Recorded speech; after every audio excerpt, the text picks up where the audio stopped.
Welcome, one and all. God damn it. Well, I had a giant frog in my throat. Don't make fun of my coronavirus, damn it. I have the coronavirus. Don't be fucking making fun. Whatever, TJ. You don't even have a picture up, or you're not sharing the screen. I'm not sharing screens right now. Oh my god. I don't feel like sharing screens with you guys. Strawberry extreme, bitch. You're just a bunch of bastards anyway. You're too mean to share screens with. Here we go. You know? Man, TJ, really on time today, dude. I'm impressed. Thank you.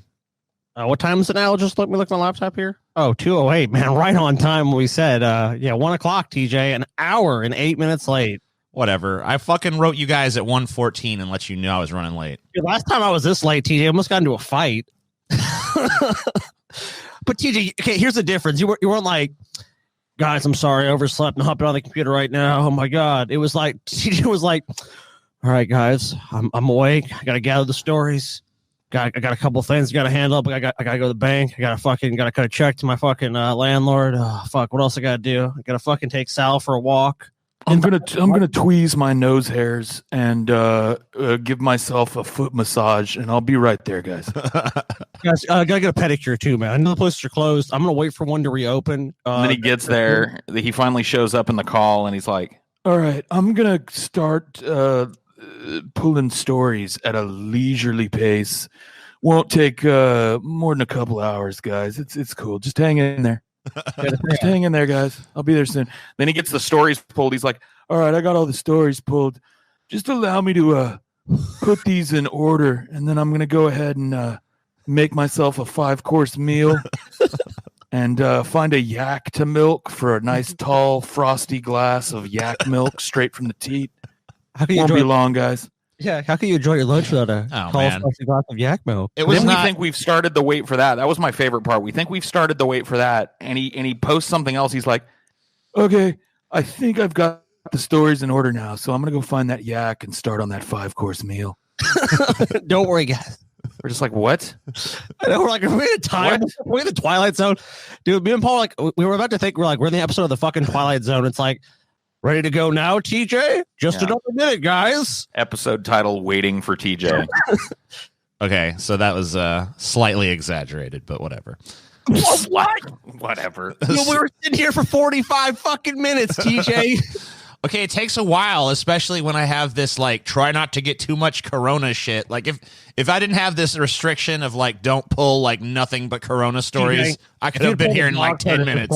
Okay, if you would, like, added fucking shit on the fly, that'd been fine, TJ. You fucking failed us, man. We both demand an apology. Because, and a lot of people were bitching about the corona shit, Fuck them. No, dude, okay, number one, not a lot of people were bitching about it. There were. No. There actually were quite a few. But I looked. There were like 2 comments going, I come to you guys to hear that your take is on the news. Blah, blah, blah. There was not this like mass outcry for us to cover corona. There was a mass outcry. This is just because you slept in and didn't want to dig through fucking stories, so you just pulled whatever was on the front page, which is nothing but corona. My corona. Here we go. My corona. I did. So we're so reactive to this tiny little bitching fucking, sewing circle of people. I saw 2 fucking comments saying they want us to cover more corona. Better do it. I wasn't even fucking idiots. I wasn't even going to say that. My whole reaction to it was just there's a reason we're not doing the fucking nonstop corona shit right now. And that's because you can find it literally everywhere and anywhere else. So not only that, but we don't trust the media. So us bringing the late breaking shit might actually give you the information that's bad. Right. That being said, I did pull. There's a little nugget of corona stories in here, mostly kind of peripheral stories. Oh, and just a couple that I pulled to horrify Paul on his birthday. Sweet. Well, that's true. Happy birthday to Mr. Ego. Yeah, I have a few minor proclamations to make for your birthday. It is your birthday. Do you want to make them now? Do you want to make them now, or do you want to wait till a little later? You can. I'll wait till a little later on that. I do want to start the episode with the masterpiece that I started work on while we were waiting for TJ. Okay, go ahead. Go ahead, man. So, this is an erotic story about TJ. Okay, that I started writing. Sounds hot. Wow. I'm ready, TJ. She croaked through parched, toothless lips. At the beginning, this had been the most nightmarish phrase TJ had ever heard in his life, but now, this many months, or was it years down the line, and it was more akin to a dinner bell for a starving fat hillbilly. He slavishly waddled into Pelosi's opulent bedroom. There she was, on all fours in the middle of her giant heart-shaped beds, using both withered crone claws to spread apart her impossibly saggy butt cheeks.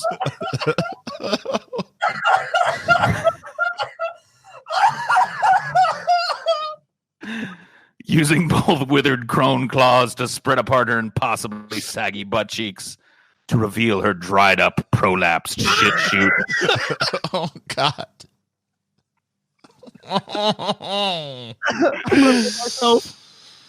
TJ salivated at the sight, a true Pavlovian dog. Even though the crusty remnant surrounding that horrid pink sock was his only sustenance now, TJ was somehow fatter than ever.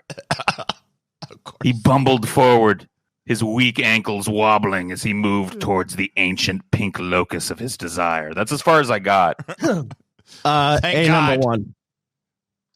Thank God. Okay. Oh yeah, Paul. By the way, Great story. Keep an eye Paul. on your mail Real great. because something is coming for you Oh, for very the nice. your birthday. Well, thank you, my friend. All right. This is a news show. Let's get to the No, it fucking isn't. news. No. Yeah. Yep. This is a TJ versus Pelosi erotic fan fiction show now. Okay. Well, since that's all you got, let's move on to the news to fill the rest of the time. Love was forbidden in a time of political division. So Joe Biden has yet another gaffe-filled media appearance. Isn't that just par for the course? I mean, Yeah. if Joe Biden shows up somewhere, doesn't he just fuck up? All right, so here's I think there's 3 gaffes in this interview. They're gonna switch to actually showing the clips in a minute here. Yeah, we just got to get through this horrible modern shit. Yeah. I suggested that we should have people in China at the outset of this event. And when it all started in Luhan province. So did you catch that? Luhan province. Yeah. So he called Wuhan. That's the first one. It's like Liu Kang or something to Mortal Kombat. I was the first one to call for the president way back in January 17th to take this seriously. He actually didn't call for that until January 27th. So that might not even be a gaffe. That might just literally be him pushing the date back to make it seem like he was more prescient than he actually was. Yeah. I mean, I don't really know about that one so much. It's like, I mean, get the date wrong, whatever. I don't really care as much about that.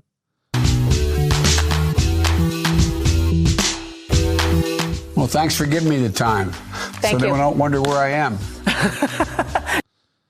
That was just him trying to make light of the fact that he vanishes from the public eye for long stretches. You know, I guess it's really not really a gaffe. It's more of just a joke about how they hide him in the broom closet for days at a time. He's like Harry Potter, dude. He lives under the stairs. Oh, well, they need Joe again. Unlock the fucking the closet. Let him out. Break glass in case of Joe.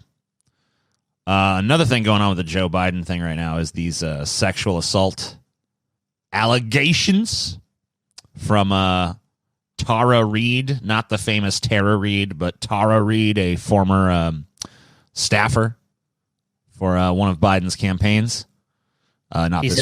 He's innocent, TJ. Joseph R. Biden's presidential campaign on Friday denied a graphic sexual assault allegation made by former Senate staffer Tara Reade. Women have the right to tell their story, and reporters have an obligation to rigorously vet those claims, Kate Bedingfield, the deputy campaign manager and communications director, said in a statement. We encourage them to do so because these accusations are false. Last year, Miss Reade was one of several women who accused Mr. Biden of unwanted touching, saying he used to put his hand on my shoulder and run his fingers up my neck when she worked in the Senate office in the early 90s. During a podcast interview with Katie Halper Wednesday, Miss Reade revealed there's much more to her story. She accused Biden of pinning her against a wall and penetrating her with his fingers without her consent in his Senate office in 1993. He greeted me. He remembered my name. And then when we were alone, it was the strangest thing. There was no exchange, really. He had me up against the wall. His hands were on me and underneath my clothes, and he went down my skirt and then up inside, and he penetrated me with his fingers. And he was kissing me at the same time, and he was saying something to me. I remember him saying first, like, as he was doing it, do you want to go somewhere else? And then him saying to me when I pulled away, he got finished doing what he was doing, and I kind of pulled back, and he said, come on, man, I heard you liked me. Oh. Come on, man. Yeah, come on, man. I heard you liked me. Dude, this move... if it went down like she's saying it is, and I'm going to go ahead because there's really no way this is ever going to be proven or disproven. I'm going to go ahead and just believe that this happened. That's where I stand on it. And I can't even imagine making this move. Yeah. This move is insane. Like, so a woman you've never had any kind of sexual contact with, you just wait until you're alone one day, push her up against the wall and finger bang her. Yep.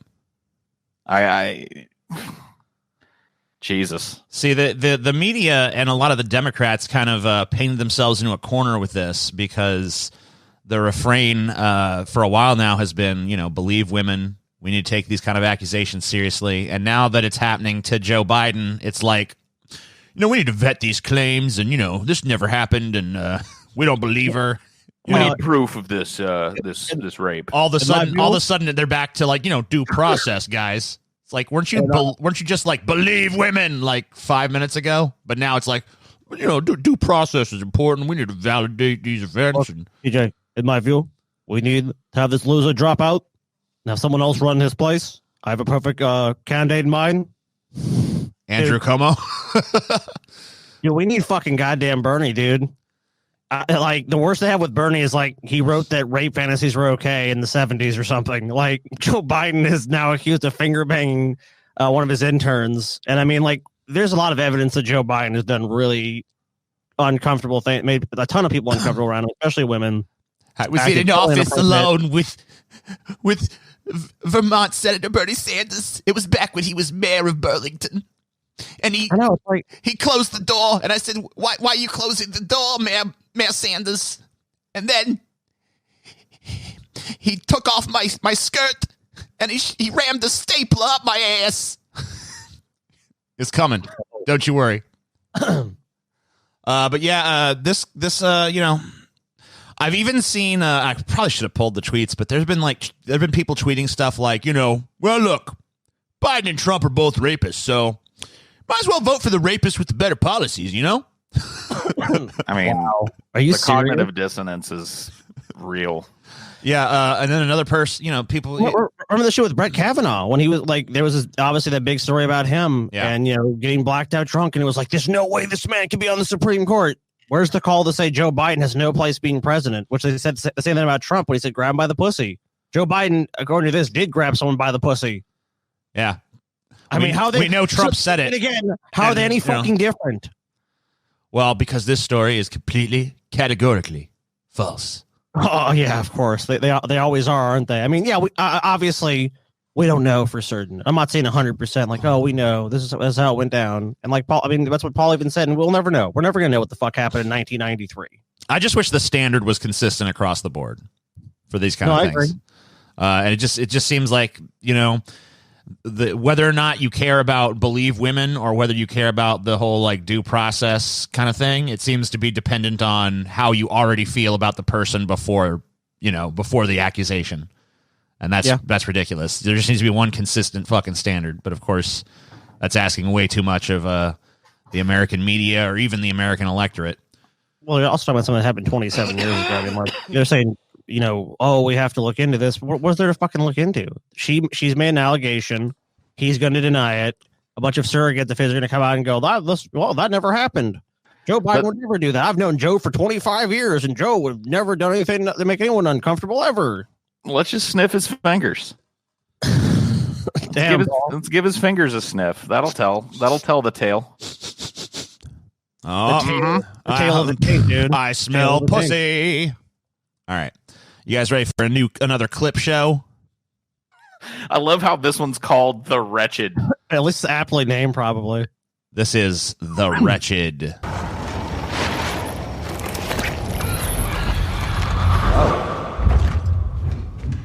Is it about a chupacabra?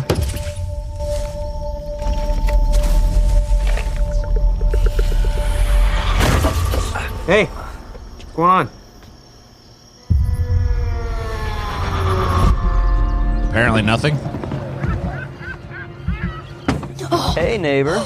You see anything weird outside your house, you tell me, all right? I was often looking at joint. I'd be like, the only thing weird I see outside my house is you fucking creep. Get out of here. Yeah, leave me alone.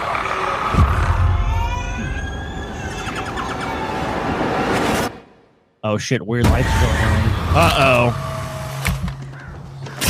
Dad, Mom's being weird. Mom's always been weird.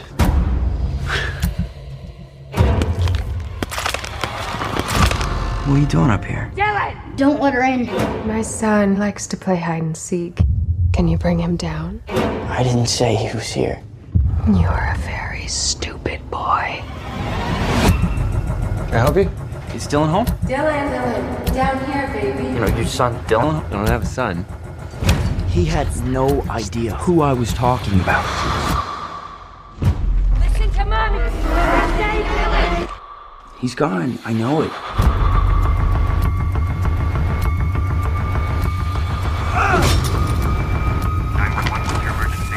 I'd like to report a missing kid. Are you okay, Ben? Where is your sister? I need you to tell me what's going on. Ben!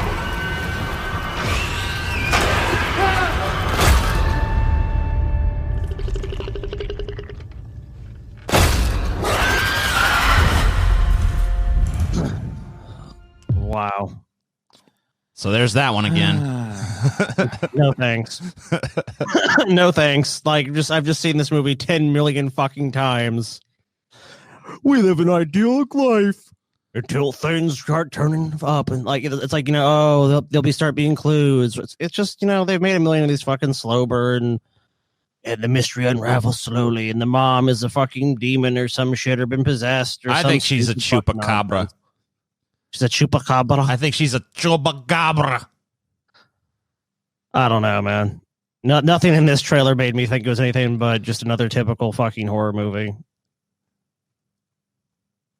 Hundreds of bottles of toxic beer found hidden beneath Victorian-era staircase. Now, this is the next level of the red liquid from the dark sarcophagus. Gotta drink it. They're saying it's toxic because they don't want to share its power. Look, everybody deserves a swig of the ancient Victorian beer.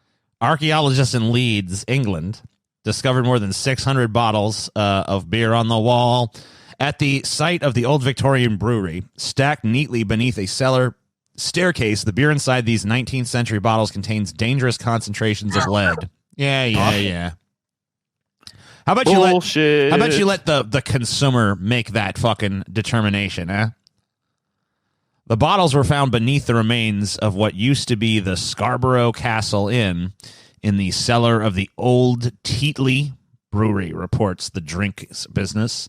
Archaeologist Service WYAS, maybe that's pronounced Wyas, in the midst of investigating this part of Leeds as developers prepared for the construction of a residential neighborhood, according to the Yorkshire Evening Post. The Tetley Brewery dates back to the Victorian era, but the site itself dates back as England's medieval era, as far back as England's medieval era. Yeah, I think I feel like we should be able to drink these beers if we want. Yeah. You know, I mean, like, oh, there's too much lead in them. I mean, like, how did the lead get in there? What, the lead fucking crawled through the bottle? No, this is how the beer was brewed back then. People didn't give a fuck if there was a little lead in their beer. I mean, it made them really tough. sad. It made them robust. kept their This is a balls special- big. This is like a special brew that was lost to time. I mean, how we don't know this was made by witches or some shit, dude. This is probably a witch's brew. And they're trying to scare us off and say, it's made of lead. Let the consumer buy this stuff. These developers need to immediately put this up for sale. I like how this is it says here, filed to deadly beer.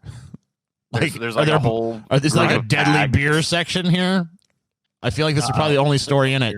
Yeah, it is. Why'd you create a new fucking section for this?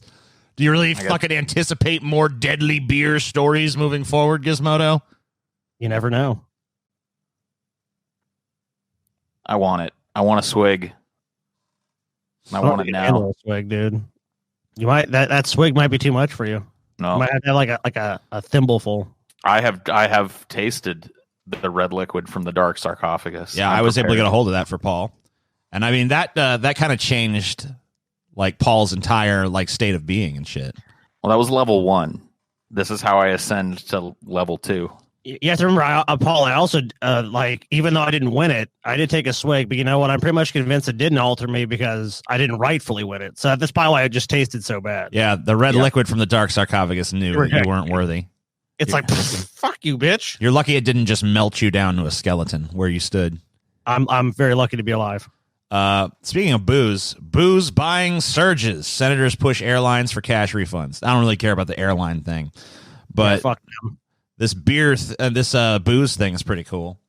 Blah, blah, blah, blah, blah. Safety in the workplace. Where's the fucking booze shit? Whatever. Booze sales are up. That's the fucking punchline. So are wheat sales. Yeah. It's like people are looking for some kind of escape for some reason. I don't know. I can't imagine why. I know I haven't really been drinking more. I guess I haven't really been smoking more either. So, but I mean, I don't know. I keep thinking about drinking. Like, I don't actually drink, but I kind of look at my alcohol and I'm like, maybe I should drink. Then I think about the horrible taste of alcohol and think about how my stomach's going to feel and think about how my head's going to feel. And I'm just like, I think I'll just stick with not drinking. Because the thing is, when you're younger, you can do the same shit and be fine. You're like, you know what? I'll throw back a few, and you don't give a shit. The older you get, you're like, oh man, I'm gonna feel terrible tomorrow. Like, I'm gonna pass on that. Unless you're just one of these dudes or women, I guess, that just drink every day. So it's just like, it's your state of being. Yeah, become part of your just like hardwired in your DNA. Them days are long past for me. I don't know when my ability to drink fled, but it's long gone. I can still do it, but I pay the ultimate fucking price. I guess I've been drinking a little bit more than usual for me. Right. You've been drinking beers and stuff, right? Yeah. I've been having a beer here and there. Yeah, I mean that's one thing. I mean, like, the alcohol content of those beers is so like diluted down. Yeah, I mean, stuff. you throw back a beer a night. I mean, that ain't a big deal. I mean, we're talking like, you're fucking doing a fifth of vodka or some shit. That's when you start getting in territory of like, oh man, you're gonna fucking. I mean, I think we mentioned one of the episodes we did recently, but we knew this guy JD, and every fucking night the dude would drink so much. He literally, you'd hear this like 2 to 3 o'clock in the morning. We visit my mom and Steve at their house because he lived under the stairs there. That's another story within itself. We just hear this. It was like clockwork. I mean, so some people just get so into alcohol that it's just like it takes over their lives. But I think most people are just like Paul. They're going to throw back a beer, and does it really affect you if you throw back? What do you drink, Paul? About a beer or two a night? Not even a night. Just a couple times a week, I'll have a beer or two, and usually that's spread out farther than that. But yeah, I'm not really drinking. Trump finalizes rollback of Obama-era vehicle fuel efficiency standards. Finally, and a return to sanity. This is a major win for the fossil fuel industry, of course. Car manufacturers, they benefit from this. The environment doesn't really benefit from it. Yeah, who cares about that? So these President Donald Trump's administration on Tuesday completed a rollback of U.S. vehicle emission standards adopted under his predecessor Barack Obama and will require 1.5 annual increase in efficiency through 2026, far weaker than the 5% in the discarded rules. The announcement, condemned by Democrats and environmentalists while being lauded by Republicans and business interests, shocking, sets up a legal battle with California and 22 other states planning to challenge the rewrite of what had been the most ambitious U.S. policies aimed at combating climate change. The Trump administration's called the move its largest single deregulatory action and said it will save automakers upwards of $100 billion in compliance costs. The policy reversal marks the latest step by Trump, a Republican, to erase environmental policies pursued by Obama, a Democrat. If you're at the point where if you're so fucking dumb like that you need to be told that Trump's a Republican and Obama's a Democrat, like what are you even doing reading the fucking news in the first place? Like I don't need this like Trump a Republican, Obama a Democrat. So this is, of course, terrible news for the environment. It's actually terrible news for consumers as well, because although auto manufacturers can sell cars cheaper without these standards, people end up paying a lot more at the fucking gas pump. Fuck their $100 billion for automakers. Fuck them. Because we're talking about the environment. We're talking about something that's not just some unlimited renewable resource. Like them making cars have a slightly higher standard makes perfect sense. We're not. And what about the environmental impacts of climate change? Look at the droughts in California. Look at the droughts all over the world. Look at rising sea level. It's going to displace millions upon millions of people. I mean, you're talking about that. That's in the fucking trillions of dollars in damage it's going to do. To save assholes $100 billion. Like, that's basically the $100 billion is being saved on the backs of fucking humanity. I mean, this is just reflective of what we do now. It's, like the whole fucking pandemic shit. It's like we wait until it's absolutely uncontrollably bad, and then all of a sudden there's this rush to do something about it. It's just kicking the can down the road politically. Like, let the next couple of generations deal with this shit, because, tomorrow it's not going to be devastating. So, hey, who cares? Tomorrow your car gets to be a little cheaper, and the auto manufacturers get to make some more money. Well, it just keeps people stuck in this fucking in the wheel. You know what I mean? You got to buy a car. You got to do this. It's like we can't break out of these old systems unless we start thinking about new and different ideas. And that's really the problem. Is like we look at the problem like, oh well, we're going to do this more watered down increase. It's like, why don't we look at actually getting rid of so many people driving fucking cars, especially in highly densely populated areas? Like the first areas it would make sense to take all these cars off the road. We've basically given cities to these fucking personal vehicles. Like, how much space do we spend on parking lots? I mean, how much fucking space do we allot to them on our fucking, how do you enjoy a lot of these cities? It's like it's a fucking just a barrage of traffic. People constantly complain about it. Instead of making these public transit systems more efficient, like other countries where everyone can ride cheaply, ride in a way more environment friendly manner, we just continue to fucking rely on this old way of doing things. That's probably the biggest problem with the American mentality to me. Is it's like, well, it works. It's like, it doesn't really work though. It really doesn't. It's just like it's this total like sort of false notion that this is going to make things better, and oh well, we're doing this for the economy. It's like, if we keep doing things just for the economy and that's our only consideration, we're going to leave this planet just a wasteland.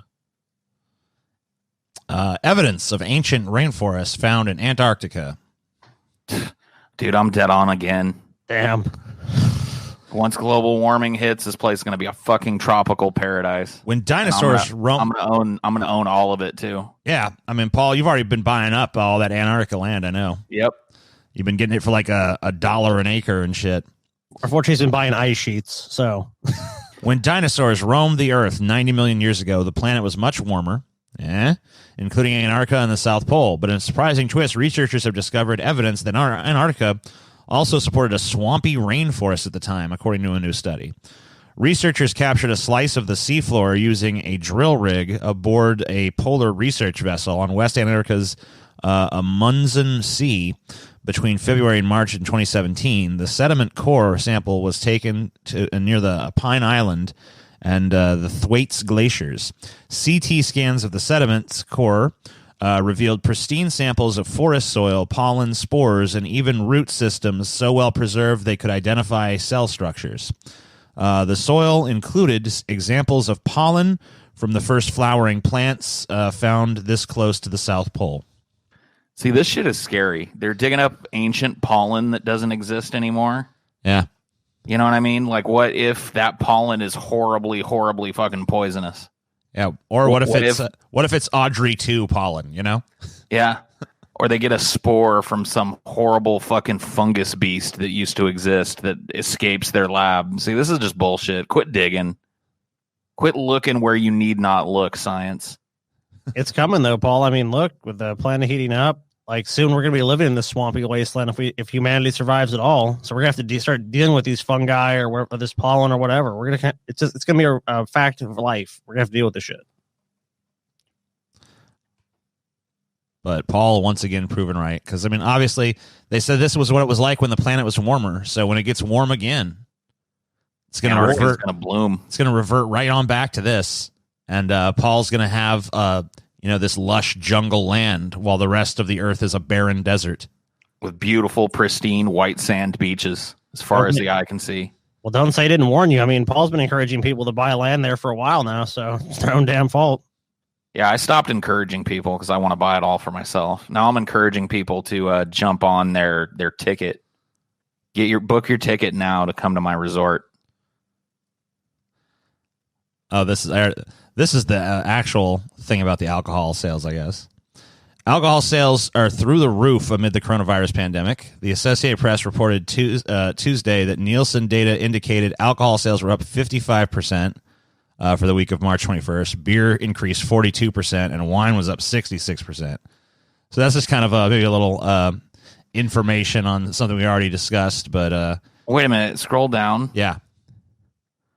This right here is why America won't lose to the coronavirus. These numbers are proof that America refuses to surrender to anything. So wait, sitting alone at home and drinking copious amounts of booze is not surrender anymore? It's freedom. Yeah, that's standing up and taking a fucking fight. Yeah. Get drunk. I mean, like at least they're staying at their home, hopefully. The coronavirus forces all to stay home. That's fine. We're not going to get into a rut. We're just going to drink ourselves into a fucking alcoholic stupor. Yeah, I mean, it used to be that sitting at home and getting drunk was a rut. But I guess now it's patriotism. But the paradigm has shifted, Paul. You got to get with the paradigm shift. You can't have a frown when you're day drinking away the pandemic. Yeah, I'm sure none of those people that are just holed up in their houses drinking copious amounts of booze they're all grinning ear to ear, man. Their lives are wonderful. This is awesome. Now, Paul, this is my birthday present to you. Oh boy. Louisiana sees over 1,200 new coronavirus cases in one day. I mean, whatever. One day, Paul. Not shocking. Louisiana suffered its worst day yet in the state's coronavirus outbreak Tuesday. I'm sorry, a cheering crowd. Woo! So happy our state yet again does it again. With more than 50 deaths and 1,200 new cases, according to the to health officials. The newly diagnosed 2,212 cases brought the state's tally to 5,237 cases, representing a 30% increase in 24 hours, according to Louisiana Department of Health. Which is, by the way, that's just a guy with one tooth in a shack somewhere. Oh, it's a 30% increase, Ma. Oh, damn. Within the same period, 54 died from the virus, pushing the death toll to 239 and marking its deadliest day since the Pelican States. I've never heard. I've lived in Louisiana pretty much all my life. I've never heard no one call it the Pelican State. So it's not called that, dude. There's a snowball stand, TJ. It's actually really close to your house too. And like, I drove by there on Sunday. Because I was going to go walk on the race. Dude, it was fucking packed. Ass to ass. You know, all these fucking people and their kids running around and playing and shit. And it's like, people in the state just don't take it serious. And I'm sure that's probably in every state you're seeing shit like that. You know what else is packed, bro? Church. What's that? Oh, yeah, of course. I mean, is it shocking to anybody that Louisiana is a giant outbreak fucking center? No.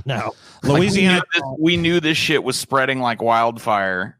And Louisiana's like, oh, it don't matter. People all over the world come down and get some watered down booze and stumble drunkenly through the piss-smelling streets of the French Quarter. Come on down, everybody. Spread around that damn virus. Fuck this fucking place, man. Louisiana church packed for services again, despite charges against pastor amid pandemic. So the back, I don't know if you guys, I don't know if we covered it here or not or whatever, but there was a guy who He refused to shut down his church. He still held services, and he was arrested for it. He wants us to gather, TJ. I was actually watching a story about this last night, and they went while all these people were filing into the church. Another redneck who was like a smarter redneck, I guess, drove by the church. He's like, "Y'all crazy! Need to close down the church." I love it, dude. I'm just like, man, that redneck is right.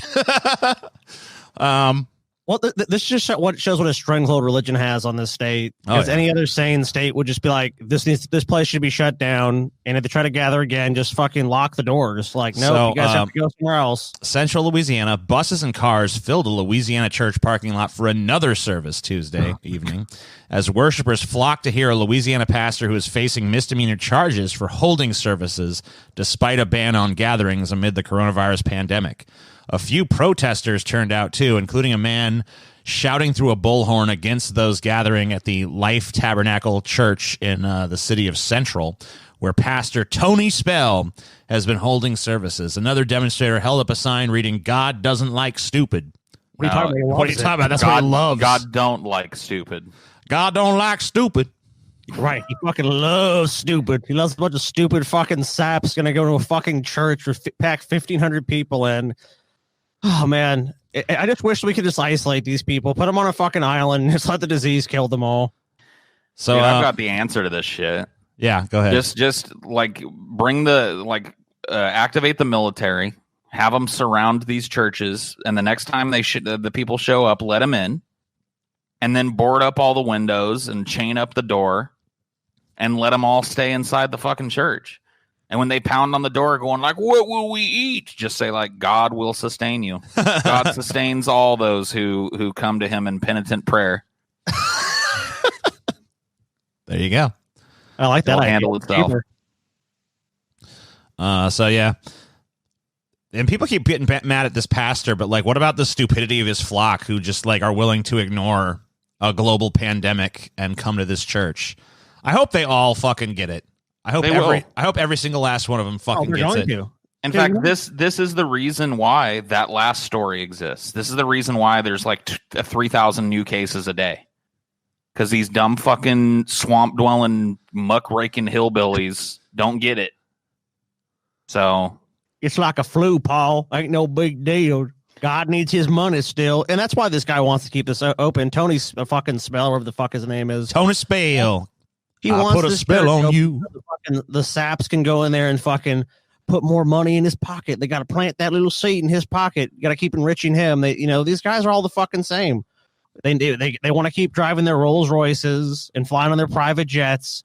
And if they can't have their income, which is their flock coming in every week, they ain't making that money. So they don't give a fuck if they all get sick and die. They don't give a shit. The virus, we believe, is politically motivated, Spell told WAFB. "We hold our religious rights dear, and we are going to assemble no matter what someone says." Okay. Like, do what Paul said. Lock these motherfuckers in.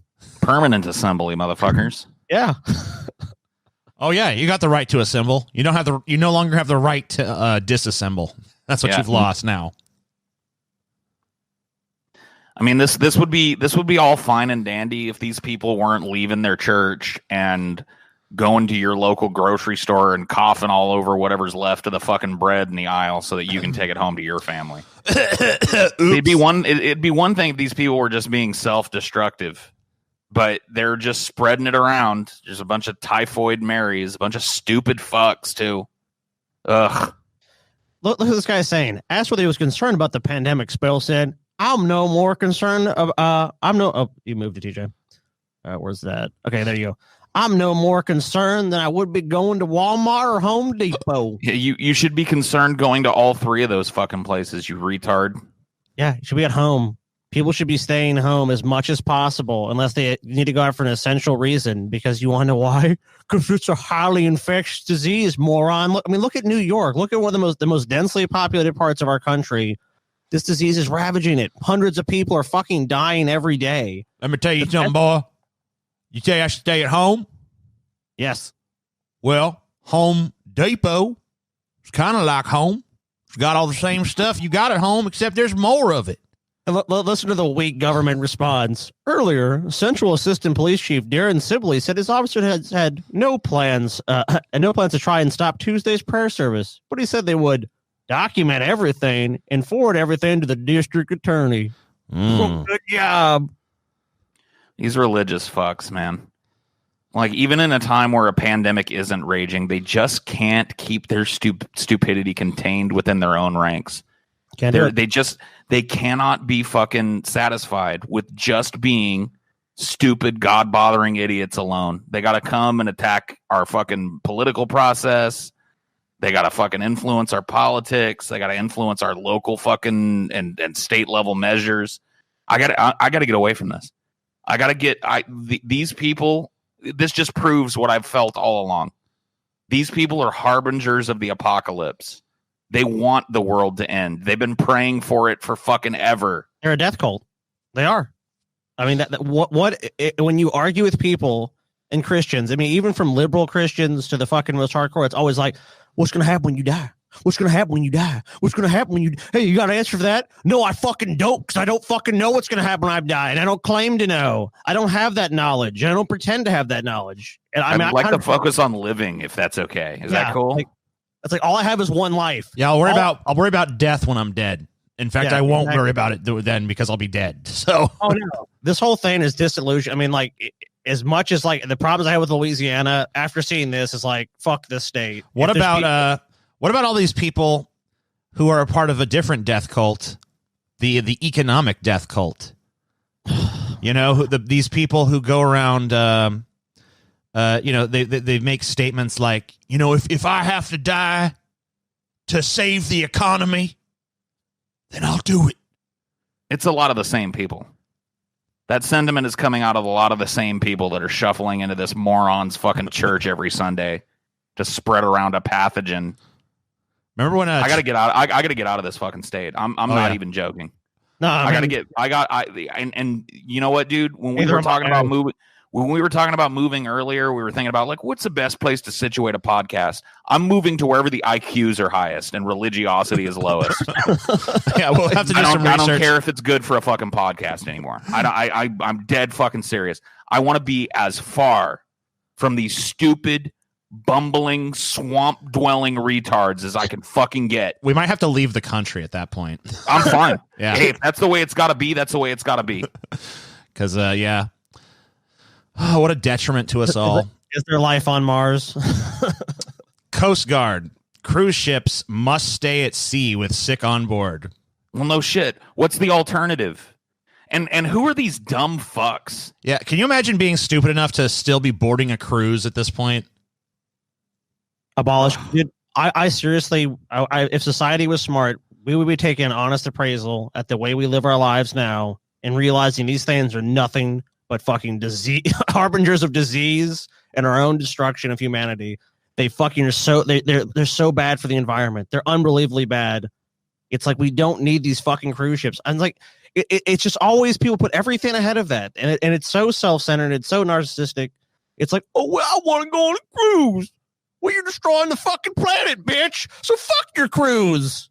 Fuck people. The Coast Guard should fucking do humanity a favor and open up with a salvo of fucking hellfire on these ships and send them to the bottom of the ocean. I agree completely. So the U.S. Coast Guard has directed all cruise ships to prepare to treat any sick passengers and crew on board while being sequestered indefinitely offshore during the coronavirus pandemic.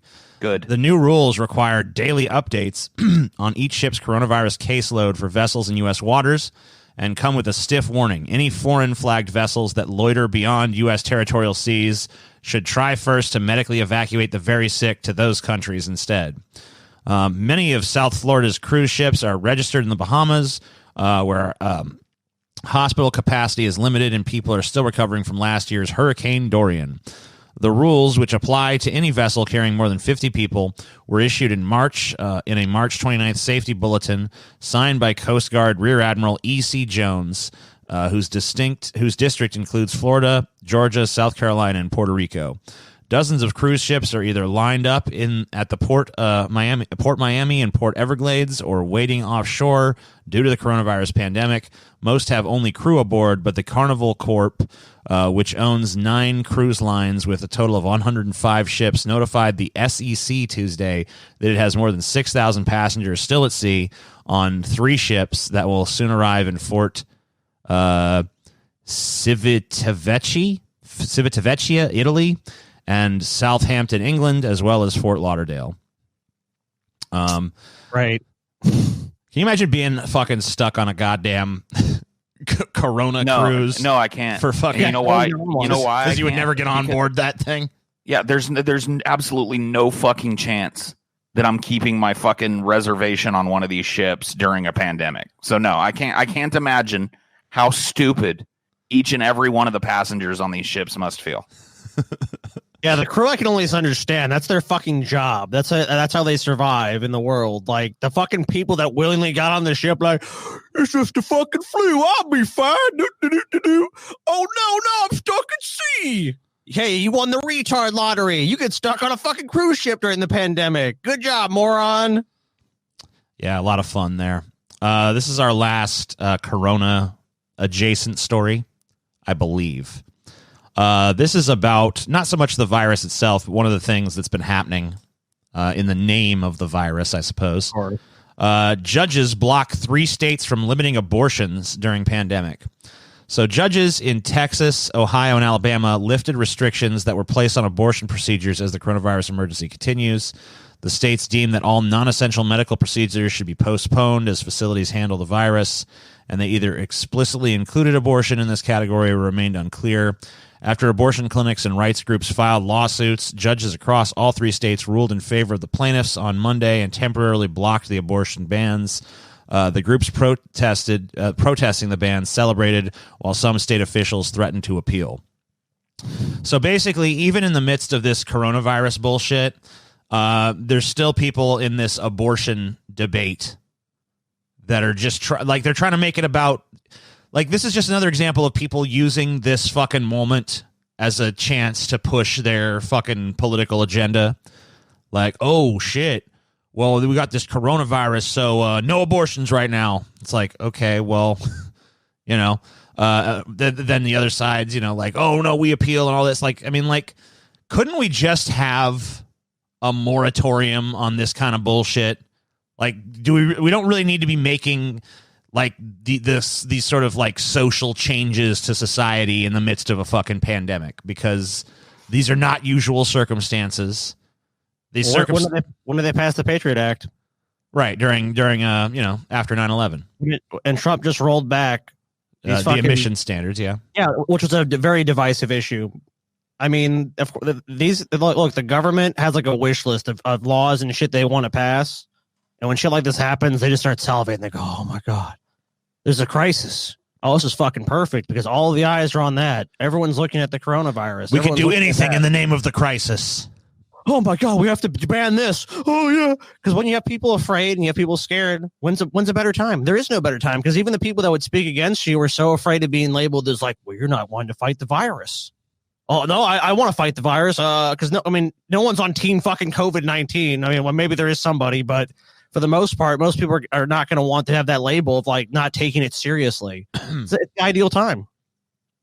I don't got a problem with this. I'll be honest with you, because each one of these laws restricting people's access to abortions came with a massive monetary and social investment in taking care of unwanted, neglected, and abused children. You know what I mean? Oh, yeah. In fact, all the people that supported this opened their homes. Just a wide open door policy to any unwanted child. So, wow. I mean, you can't fault them. Yeah, that's very true. I forgot about that. Let me tell you something. Paul was being sarcastic in case anyone out there's a moron. Yeah, well, no, I understand that. No, I mean, I'm not talking to you, obviously.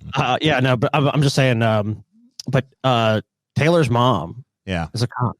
Yeah. That works domestic violence. Right. So we often hear about what people do to children, and it's disgusting. And you hear, and it's like, does this happen all the time? It's like, yep, every day.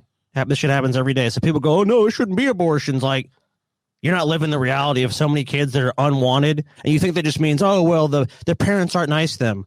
There was one dad that literally he got a new girlfriend, okay, moved in with her, and left his other 2 kids at his other house who were like 9 and 11 or something, or 7, and said, I'll drop off food once a week to you. But my new girlfriend doesn't like them, so, but he has 3 kids. The little one that's cute, she can come. The other kids have to live on their own. I saw this social media post somewhere. Somebody had taken a couple of months apart, like Facebook posts from somebody's timeline and posted them. The first one was, I talked my mom out of getting an abortion. God is glorious, blah, blah, blah, blah, blah. And then the next post is, well, turns out CPS took my mom's kid. And as if it couldn't get worse, she listed me as the next of kin, and they're wanting me to take this kid. And I can't do that. That would destroy me. That's funny. So it's just like cognitive dissonance all the way through. I saw that post too. It's just religion too. I mean, if you boil this down, if you go, okay, what's the societal problem that makes people this fucking dissonant? It's religion. Yeah, 100%. And it's crazy because, you know, I've pointed out a million times, but there's nothing in the Bible that's anti-abortion. There's literally nothing there. Like, they pulled this out of their ass. So I mean, like, it's not even part of like the scriptural doctrine of their fucking religion. It's like something that's like emerged later on. Well, you know, 2,000 plus years ago, no one was going for their fucking abortion procedure. You know, I mean, they had abortion 2,000 years ago. They did, but I'm saying that, but no one was going into a fucking clinic. You know what I mean? It wasn't, yeah. That was like when you went to like people would take certain herbs and stuff, and then it would, you know, they'd have an abortion. Yeah, I don't know where you exactly went, but you'd go and you'd get like the bitter water and shit, you know, or something like that. Yeah, and they would give you that, and you drink it, and they would like kill the baby and stuff. Yeah, take the herb of the willow plant or whatever, you know, and then you know your blood cycle will, you know, become heavy or whatever. I don't know. It's just like you would take something and you would, you know, the baby get aborted. This is something Paul pulled. Wow. This is Governor Andrew Cuomo, who a lot of there's been a lot of talk lately, and it hasn't. I pulled a story about it last week, and it was kind of like, you know, this is a fucking fantasy, but it keeps getting brought up, the idea that this guy is going to be somehow get the Democratic nomination, even though he hasn't run. You know, like the Democratic, you know, the DNC is just going to appoint him out of fucking nowhere. This is this is a picture that suggests that he might have nipple rings, I guess. There's no suggestion about it. These are nipple rings. Online, there were a bunch of defenders saying, "We don't know what this is. This could be suspenders." Suspenders. Well, you don't wear suspenders underneath a collared, you know, pull down shirt. The governor of New York is fucking kinky, dude. Yeah, I don't know. I don't know for sure that those are nipple rings. But that seems like it's the most likely explanation for this, right? Those are nipple rings. TJ, you know. What else is it then? If you give me a better explanation, I'll listen. I mean, it could just be a trick of the fucking light and the shadow. I don't know. Okay. All right. Yeah, it's a trick of the shadow. Come on, dude. I mean, it's kind of like, you know, when you sit down and, like, you know, your pants kind of fluff up in such a way that it looks like you have a boner, but you don't actually have the boner. Nipple expert, Paul's ego. It happens to me all the time, where a trick of the shadow makes obvious nipple barbells show up underneath my shirt. You know what I mean? It just maybe I can't even count the amount of times that I've looked down and gone like, "Whoa, look at those shadow trick nipple barbells." I mean, do we have video of this? Because I mean, like, look, I mean, a single picture, you could create an optical illusion. The only illusion is that this guy isn't hanging from like meat hooks from those fucking piercings at night, while some big buff leather daddy fucking whips his ass raw. I'm gonna see if there's any more evidence of this. Let's see. You're looking at it, TJ. See, I don't know why this is so controversial. People are so adverse to thinking that Cuomo's got nipple rings. I'm not adverse to it. I just don't know that this picture alone proves it. Well, I'm a skeptic, TJ. Yeah, I mean, it's short of him stripping off his fucking shirt and revealing these things, is about as close as you're gonna get. Let's see. Here's another picture. I think it's from the same thing. Oh, look at that optical illusion. Another one. Yeah. Another optical illusion poking through his shirt. Yeah, there. you could still see him there. I'm going to go ahead and say the fact that I can see it in a separate picture from a different angle is pretty suggestive that's real. That's real, dude. I mean, I think this is even better. This is like, there's 3 pictures here. Oh yeah. This is a good look. We can really kind of scrutinize now. Yeah, I still see them. Yep, they're still there. Let's see. What do we got going on here? This is kind of weird looking. Scrutinize Cuomo's nipples. Yeah. What the fuck, dude? What the fuck is going on? Because the only thing I could possibly believe is that like he has a massive scar on each nipple, but that seems so unlikely. Like, how would that even fucking happen? No, he's got nipple rings for sure. Yeah, there's something. I mean, like the nipple rings is just the most. It's the simplest explanation for this. Unless each one of his like man tits is like an udder, and he's got multi nips or something. Yeah, I mean, like either he's got nipple rings, or there's some kind of very odd nipple deformity going on, or. I guess that's possible. Now the question is, does this make you more or less likely to support him? More. Well, I knew your answer. Yeah, obviously. I mean, hey, you know what? I'm not going to kink shame. I mean, if he likes to get fucking tied up and beaten by a big buff, leather daddy, if that's his thing, I mean, who am I to judge? Who the fuck am I to judge? Yeah, I mean, he's got some of them nipple barbells going on. I mean, it's pretty obvious. Does it affect his job? Is he going to be any worse of a politician because he does it? I mean, it seems like he might be a little bit better. I wish someone at this press conference that he's at right here would have just been like, excuse me, Governor, could you take your shirt off and can we see if you're wearing, do you have nipple rings? I mean, he's going to take them out now before every one of these appearances for sure. Oh yeah. He's just gonna be like, oh, that was, something else. Here you go. Completely unpierced nipples. Last night was a little strange. Yeah, that was that was a weird shirt. One of our favorite talking heads, his brother, in fact, actually has the coronavirus. Chris Cuomo. Yeah, Fredo Cuomo has it. Fredo. Yeah. You won't get that, TJ. You haven't watched The Godfather. Yeah, but I got the reference because everyone was calling him Fredo for for like a week. Oh, that's right. After his big thing where he blew up at the guy. Yeah, everyone was calling him Fredo after that.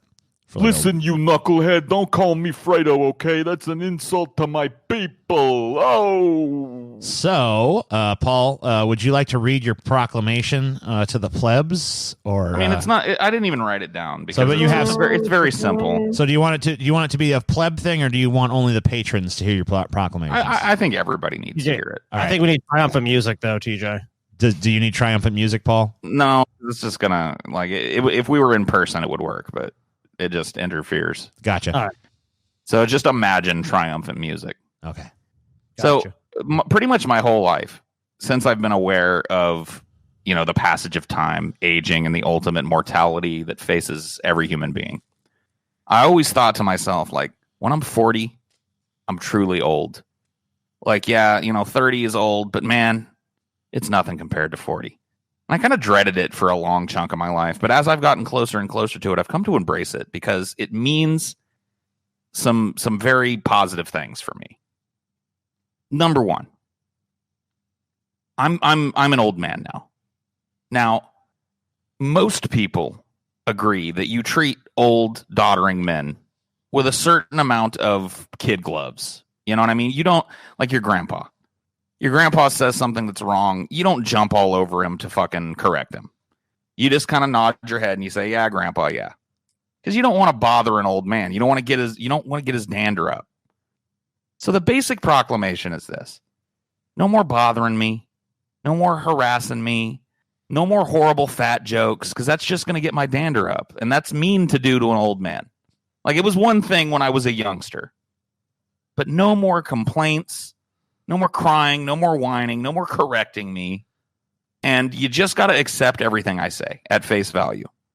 That's basically it. I don't think I'm asking much. I mean, look, any old man is afforded the same fucking comforts in life. So I'm there now. I'm 40. You can't do this to me anymore. Yeah, but unfortunately for you, Paul, 40 is the new 30. So you're not actually officially an old man until you're 50. That's only true outside of the U.S. In the U.S., 40 is the new 65. You're right. Okay, I'll abide by your proclamation, Paul. Actually, I probably won't, but I'll encourage the audience to. Don't hassle me. Don't correct me. Just nod and smile. Yeah, I'm you can't see it, but I'm nodding and smiling right now. Well, my support is contingent on a few things, Paul. Scotty has you have to conditions. start wearing cardigans and stuff like that. You have to start dressing like an old man. Fair enough. You know, I want to hear you complain about your joints a lot. You know, like, oh, my back, oh, my elbows, my arms. How would that be new? Yeah, I'm already doing that. No, I want to even go up another level. I want, like, every time I see Paul, it's like, oh, this weather we're having it gets my hip, you know, like, I want that. I think beyond that, as long as you start acting more crotchety and old and, like, start doing, I'm Paul. I mean, I've spent a significant amount of this quarantine sitting in a rocking chair on my porch. That's good. Crying internally about how much my knees / back / neck / arms and shoulders and hips hurt. So I'm there. You know what I mean? I can abide by that. I got you the rocking chair, Paul. That's why.